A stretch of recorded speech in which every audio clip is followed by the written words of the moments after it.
Yes, magandang gabi po mga minamahal ko mga taga-subaybay.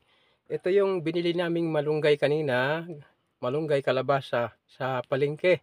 Ganoon din yung bawang. So, hinimay namin ito pagdating namin ng bahay. So, ngayon lang naluto. So, alas 10:57 na po, mag-aalas 11. Naluto ang malunggay. Itong kalabasa aming niluto.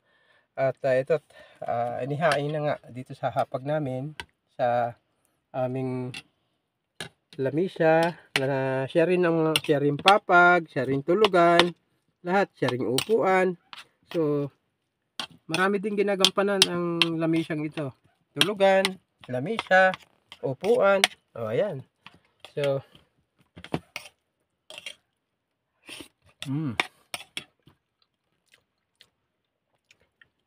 masarap yung kalabasa na hinaluan ng ah, malunggay, gano'n din ang maraming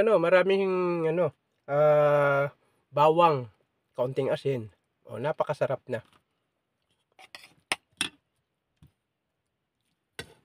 Nung nasa probinsya ako, ito ang paborito ko kapag nagluluto ang nanay ko ng nanay namin ng malunggay, gano'n din ng kalabasa, halo at kaunting asin, may bawang, maraming bawang, ay sarap na sarap ako. Tapos may bagoong na pinigaan ng kalamansi, ay napakasarap na po ng ulam namin.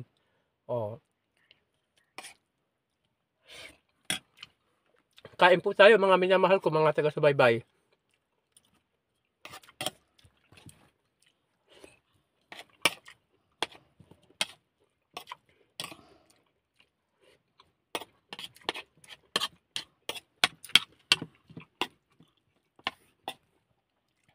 Kasi nga kaya kung bakit nagluto kami ngayon, miss ko na ang malunggay, kalabasa, saka yung bawang na hinaluan. Thank you for watching. Mabuhay po mga minamahal ko mga taga-subaybay. Please like and share po.